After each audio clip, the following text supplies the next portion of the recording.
Vous êtes spécialisé dans la cartographie du web. Est-ce que vous pourriez nous dire les difficultés que vous rencontrez à représenter finalement le trafic, les zones de connexion qui s'opèrent, l'intérêt d'une part de le faire aussi, et puis nous raconter à partir de quelle structure vous le faites aussi.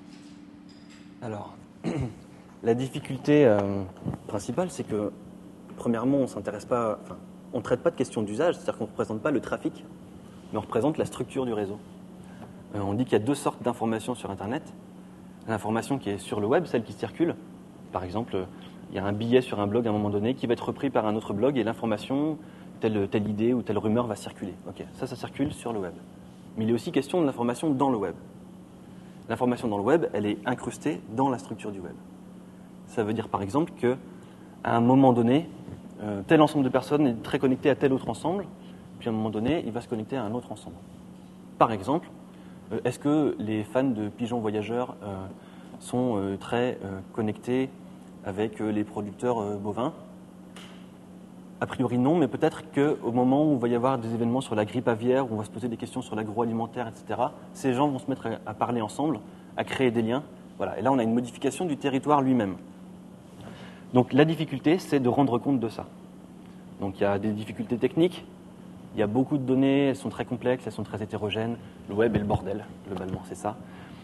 Ensuite, il y a des difficultés théoriques qui sont multiples et qui sont liées à simplement la jeunesse de la discipline, puisqu'il n'est pas seulement question d'avoir des informations statistiques sur les graphes, ce que les mathématiciens savent bien faire, mais il est aussi question de rendre ces graphes et ces données lisibles, compréhensibles, manipulables par des chercheurs qui ont d'autres compétences. Ça va être par exemple des sociologues.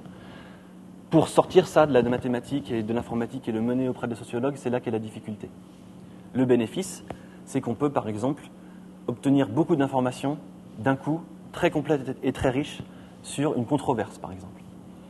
Et sur des controverses qui peuvent être très locales, donc avec le Sciences Po par exemple, ça va être l'autoroute A51 entre Sisteron et Grenoble. Mais ça peut être des grandes controverses comme les OGM, par exemple, tout aussi bien. Et par exemple, les nanotechnologies dont on commence à parler, quel va être leur destin? Est-ce qu'on ne peut pas regarder leur évolution? Bon, ce qu'on sait, nous, en observant ça, par exemple, c'est que les nanotechnologies, ce n'est pas un sujet qui passionne les Français pour l'instant, qui est identifié comme très scientifique, très spécialisé, qui est lié à la physique, etc. Alors que les OGM sont une question liée à la consommation, par exemple. Et est-ce que les nanotechnologies ne vont pas suivre la même trajectoire que les OGM et devenir liées à des questions de tous les jours, des questions de consommation, des questions de liberté, etc. Et comment est-ce que les deux territoires, le territoire réel, géographique, et le territoire virtuel sont articulés? Comment on recrée En fait, le territoire qu'on représente est un territoire informationnel. Autrement dit, dans une bibliothèque, si vous cherchez un livre, vous pouvez utiliser la classification de Dewey pour trouver. Vous allez dire c'est pas dans la métaphysique, c'est dans la physique, et puis ça va être dans le champ des mathématiques, et puis dans les mathématiques. Ok. Le savoir est comme une grande arborescence. Sur Internet, le savoir, il n'est pas comme ça. Si vous vous intéressez à la question du théâtre de rue, vous n'allez pas le trouver entre le théâtre classique et la rue, vous allez le trouver entre ANPE, ACDIC, intermittent du spectacle, logiciel libre, altermondialiste, des choses qui sont finalement assez intuitives. Mais c'est ça la géographie de l'information telle qu'on la trouve sur le web et qui correspond jusqu'à un certain point à, disons, la façon dont fonctionne la société et dont fonctionnent nos cerveaux, nos mémoires. Vous parliez tout à l'heure des nanotechnologies. Est-ce que là, il peut y avoir des OGM, il peut y avoir un regroupement entre la carte telle que géographiquement elle est définie et puis la carte informationnelle? Par exemple, est-ce qu'il y a des points de focalisation autour de Grenoble? On sait que ça a été un grand pôle d'investigation sur les nanos. Est-ce qu'on revoit clairement finalement l'apparition des acteurs? Dans les nanotechnologies, on voit ressortir des acteurs. Par exemple, Grenoble, on le voit ressortir, c'est très clair. Maintenant, d'autres zones géographiquement tout aussi importantes, on ne va pas les voir ressortir. C'est-à-dire que la question est la suivante, est-ce que Grenoble participe de la controverse? Puisque, comme le dit Bruno Latour, les acteurs des controverses ne sont pas que des êtres humains, ça peut être des lieux, des objets techniques, des concepts. Donc Grenoble va participer, par exemple, de cette question des nanotechnologies, mais elle ne va pas entretenir les liens avec d'autres localités selon l'espace géographique du tout, en fait. Voilà. On ne pourrait même pas plaquer, dans ce cas-là, les cartes que nous on fait avec les cartes géographiques. Il y a une vraie déconnexion. Il y a une vraie déconnexion. Dans des cas, il peut y avoir des connexions, mais c'est dans les cas où, par exemple, il va être question vraiment de géographie, par exemple d'activité locale, ou dans des domaines comme la culture scientifique et technique, dans lequel le local est très présent. On a un aquarium ou un planétarium ou un muséum d'histoire naturelle local qui est lié à la question patrimoniale locale, et là, ça se retrouve. Donc la question de la carte en tant qu'entité symbolique, en fait, Oui. en tant que support de représentation, est-ce que justement elle n'est pas inadaptée, elle n'est pas en quelque sorte archaïsante par rapport à la représentation d'un territoire virtuel?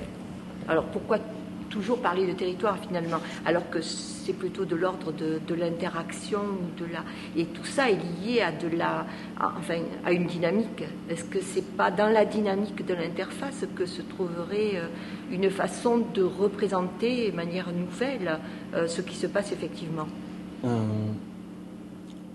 Il est probable que ce travail aboutisse le plus à un objet qu'on peut appeler carte légitimement, quand il est plongé dans le web, c'est-à-dire quand on a une carte interactive sur laquelle on peut manipuler, etc. En revanche, c'est pas parce qu'on utilisait des cartes il y a quelques siècles que l'objet est obsolète. Et on n'a pas non plus épuisé l'intérêt du papier. La télévision n'a pas remplacé la radio et Internet ne remplacera pas les livres, ou en tout cas pas tous les livres, le codex relié. Cette question des supports, elle est large. Et au contraire, c'est intéressant d'aller représenter des données numériques sur une carte qu'on imprime. Tout comme il est intéressant d'aller représenter un livre comme une structure linguistique qu'on peut traiter et analyser dans l'ordinateur. Il y a de la place pour les deux. C'est la mise à plat, en fait, que je questionnais. Est-ce que justement, là, vous avez évoqué... Pour ne rien vous cacher, soit on arrivera à trouver des choses vraiment mieux que ce qu'on arrive à faire dans l'avenir, soit on n'y arrivera pas.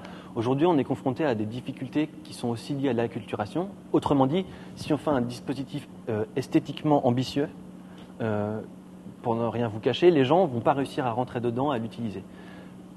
Parce que les gens n'ont pas forcément une connaissance vraiment très grande de ces dispositifs, une culture très grande. Si je mets une carte dans laquelle on peut zoomer beaucoup, les gens vont me dire ça me fait mal au crâne. Cette désorientation-là, propre au numérique, elle est très forte. Il ne faut pas l'oublier. Peut-être que dans 10 ans, on pourra se permettre des choses beaucoup plus ambitieuses. Aujourd'hui, je dirais qu'on est quand même face à des difficultés techniques assez grandes, et techniques, et puis des difficultés d'usage, quoi.